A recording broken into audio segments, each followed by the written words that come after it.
પોરબંદરના harbour marine police મથક દ્વારા સુભાષનગર ખાતે જાગૃતિ સેમિનાર યોજાયો હતો, જેમાં મોટી સંખ્યામાં માછીમારો ઉપસ્થિત રહ્યા હતા.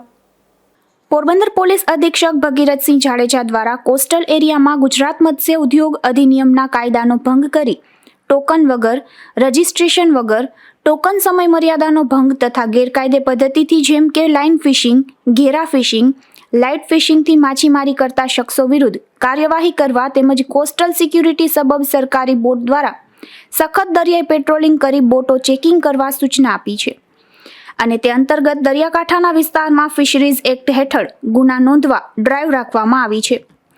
જે ડ્રાઈવ અંતર્ગત પોરબંદરમાં પોલીસ દ્વારા લાઇટ ફિશિંગ અને ટોકન વગર માછીમારી અંગે ગુના પણ નોંધવામાં આવ્યા છે. ત્યારે આ કાયદામાં થયેલા સુધારા બાબતે જિલ્લાના દરિયાકાંઠાના વિસ્તારમાં માછીમારોને જાગૃત કરવા હાર્બર મરીન પોલીસ સ્ટેશન દ્વારા સુભાષનગર ખાતે સેમિનારનું આયોજન કરાયું હતું, જેમાં સ્થાનિક આગેવાનો, ફિશરમેન વોચ ગ્રુપના સભ્યો, એસઆરડી તથા માછીમારો મોટી સંખ્યામાં ઉપસ્થિત રહ્યા હતા. માછીમારોને ફિશિંગ કરતી વખતે ધ્યાનમાં રાખવાની બાબતોમાં 18 વર્ષથી નાની વયના બાળકોને ફિશિંગમાં લઈ ન જવા, ફિશરીઝ વિભાગ દ્વારા આપવામાં આવતા ટોકન લેતી વખતે ટોકનમાં માછીમારો તથા ટંડેલની માહિતી સાચી અને પૂરેપૂરી આપવા તેમજ ટોકનની વિગતે મુજબના જ નામવાળા માછીમારોએ જ માછીમારી કરવા, જે તે બોટ કે પિલાણામાં જવા તેમજ ટોકન તથા આધાર કાર્ડ માછીમારી દરમિયાન સાથે રાખવા સમજ આપી હતી તથા હાલમાં કાયદામાં થયેલ સુધારા મુજબ લાઇન કે લાઇટ ફિશિંગ ન કરવા, IMBL ન ઓળંગવા અને IMBL નજીક હોય ત્યારે ગ્રુપમાં રહી માછીમારી કરવા સમજ આપી હતી. વધુમાં જણાવ્યું હતું કે કોઈ પણ સોશિયલ મીડિયા મારફતે કોઈ મહિલા કે કોઈ અજાણી વ્યક્તિની રિક્વેસ્ટ આવે તો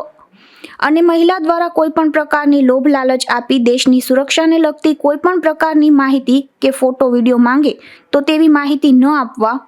અને આવા પ્રકારની હની ટ્રેપમાં નહીં ફસાવવા પણ જણાવ્યું હતું. તેમજ દરિયાકાંઠા વિસ્તારમાં કે દરિયાની અંદર કોઈ શંકાસ્પદ બોટ કે વ્યક્તિ જોવામાં આવે તો તરત જ નજીકના પોલીસ સ્ટેશન ખાતે તથા ઇમરજન્સી નંબર પર જાણ કરવા પણ અપીલ કરાઈ હતી. આ કાર્યક્રમમાં ફિશરીઝ અધિકારી તુષાર કોટિયા, PI સાલુકે સહિતના ઉપસ્થિત રહ્યા હતા. નિપુલ પોપટ સાથે અશોક થાનકી, ગુજરાત ન્યૂઝ, પોરબંદર.